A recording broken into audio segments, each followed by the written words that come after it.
بسم اللہ الرحمن الرحیم۔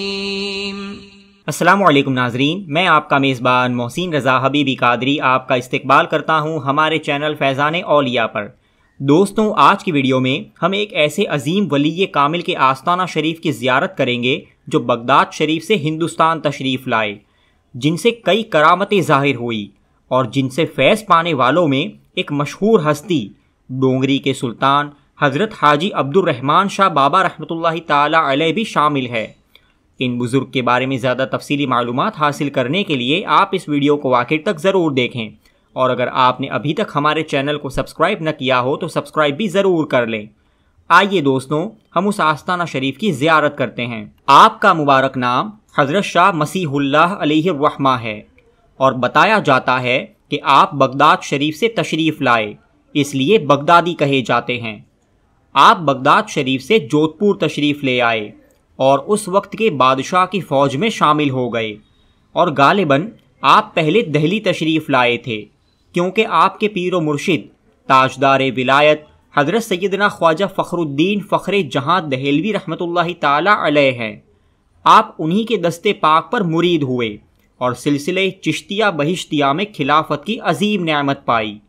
یوں تو آپ کو اپنے بزرگوں سے سلسلہ قادریہ میں بھی خلافت حاصل تھی۔ جودھ پور تشریف لانے کے بعد آپ نے سب سے پہلے مکرانہ محلہ لائکان میں قیام فرمایا۔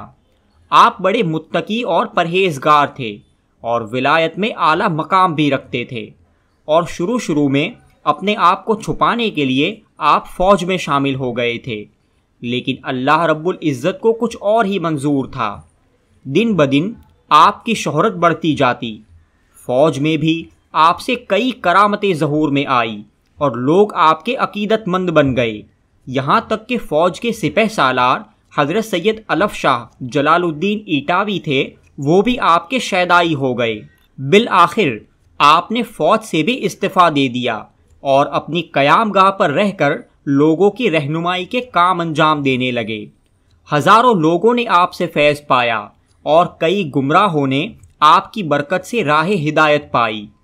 فوج کے سپہ سالار حضرت سید الف شاہ جلال الدین ایٹاوی نے آپ سے درخواست کی کہ حضور، آپ مجھے اپنے مریدوں میں شامل فرما کر مجھے خلافت بھی عطا فرمائیں۔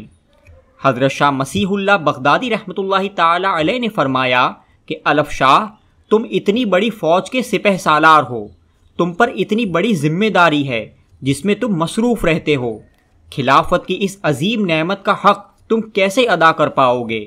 لیکن الف شاہ پھر بھی اصرار کرنے لگے۔ حضرت نے فرمایا کہ جاؤ فوج سے استعفیٰ دے آؤ۔ الف شاہ اپنے ارادے کے پکے تھے، لہٰذا انہوں نے فوج کی سپہ سالاری چھوڑ دی اور اب فقیروں کی زندگی بسر کرنے کو تیار تھے۔ الف شاہ نے ہمیشہ کے لیے حضرت سیدنا مسیح اللہ بغدادی رحمۃ اللہ تعالی علیہ کی غلامی میں رہنا قبول کیا۔ اب حضرت نے الف شاہ کی تربیت کرنا شروع کی اور اصلاح نفس کے لیے انہیں حکم دیا کہ جنگل میں جاؤ اور لکڑیاں کاٹ کر لاؤ۔ انہوں نے حکم کی تعمیل کی اور جنگل میں پہنچ کر بڑی محنت سے لکڑیاں کاٹ کر لے آئے۔ جب حاضر خدمت ہوئے تو آپ نے فرمایا کہ اب جاؤ اور انہیں بیچ کر آؤ۔ الف شاہ نے لکڑیوں کا گٹھا سر پر اٹھایا اور بازار میں بیچنے کے لیے پہنچ گئے۔ پورا دن گزر گیا لیکن کوئی خریدار نہ آیا۔ یہ الف شاہ کے امتحان کا وقت تھا۔ دوسرے دن پھر لکڑیاں لے کر بازار پہنچے، لیکن آج بھی پورا دن گزر گیا لیکن کوئی خریدار نہ آیا۔ ایسے کئی دن گزر گئے لیکن لکڑیاں نہیں بکی۔ اب ان کے صبر کا پیمانہ چھلک گیا۔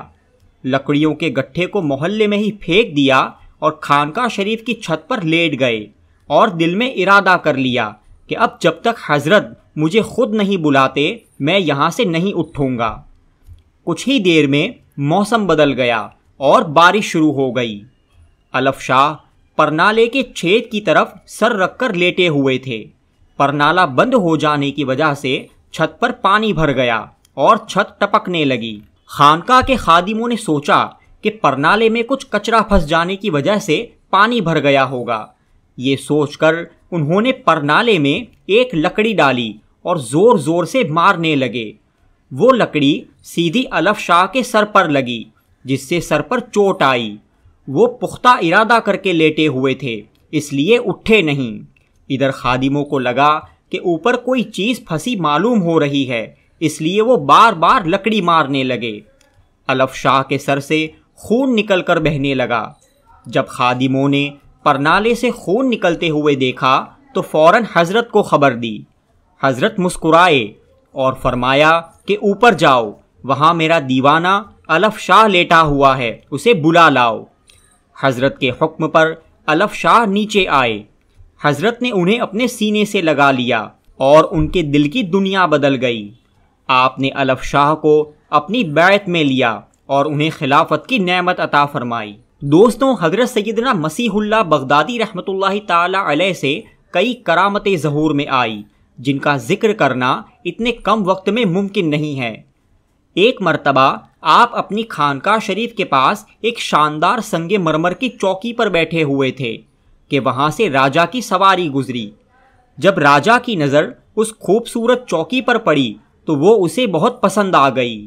راجا نے اپنے ساتھ والوں سے کہا کہ وہ بابا جس چوکی پر بیٹھے ہیں وہ بہت خوبصورت ہے اور مجھے بڑی پسند آ گئی ہے۔ لہٰذا راجا کے سپاہی اور قریبی لوگ حضرت کے پاس آئے اور عرض کیا کہ حضور، آپ کی یہ چوکی ہمارے راجا کو بہت پسند آئی ہے، آپ یہ چوکی ہمیں دے دے۔ آپ نے کہا کہ ٹھیک ہے، لے جاؤ۔ یہ کہہ کر آپ اٹھ گئے۔ جب سپاہیوں نے چوکی اٹھانی چاہی تو دیکھا کہ اس کے چاروں کونے ٹوٹے ہوئے ہیں۔ وہ سوچنے لگے کہ جب دور سے دیکھی تب یہ صحیح سالم تھی، ابھی حضرت سے بات کرتے وقت بھی یہ بالکل ٹھیک ٹھاک تھی، اچانک کیا ہو گیا؟ انہوں نے سوچا کہ ایسی ٹوٹی ہوئی چوکی راجا کے لیے لے جانا مناسب نہیں ہے اور وہ خالی ہاتھ لوٹ گئے۔ آپ کے خدام بھی وہاں موجود تھے، ان کو وہ چوکی بالکل صحیح سلامت دکھائی دے رہی تھی۔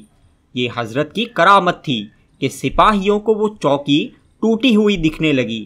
حضرت شاہ مسیح اللہ بغدادی رحمۃ اللہ تعالی علیہ کے مشہور خلفاء میں حضرت الف شاہ جلال الدین ایٹاوی کا نام آتا ہے۔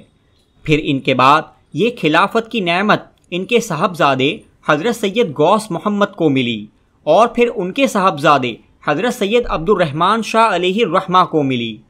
حضرت الف شاہ اور حضرت غوث محمد علیہم الرحمہ کے مزارات آپ کی درگاہ شریف میں ہی ہے، اور حضرت سید عبد الرحمن شاہ بابا رحمۃ اللہ تعالی علیہ کا مزار پاک ممبئی کے ڈونگری علاقے میں مشہور و معروف ہے، جہاں ہزاروں کی تعداد میں لوگ حاضر ہو کر فیض پاتے ہیں۔ حضرت شاہ مسیح اللہ بغدادی رحمۃ اللہ تعالی علیہ کا عرس پاک ہر سال رمضان شریف کے مہینے کی 5 اور 6 تاریخ کو منایا جاتا ہے۔ آپ کا مزار مبارک جودھ پور کے منڈور روڈ پر واقع ہے۔ درگاہ شریف کا ایڈریس آپ کو نیچے ڈسکرپشن میں مل جائے گا۔ دوستوں، آپ کو یہ ویڈیو کیسا لگا ہمیں کمنٹس کر کے ضرور بتائیں، اور آپ نیچے دیے گئے تھینکس بٹن کے ذریعے ہمیں سپورٹ ضرور کریں تاکہ ایسی ہی ویڈیوز آپ تک پہنچتی رہے۔ السلام علیکم ورحمۃ اللہ وبرکاتہ۔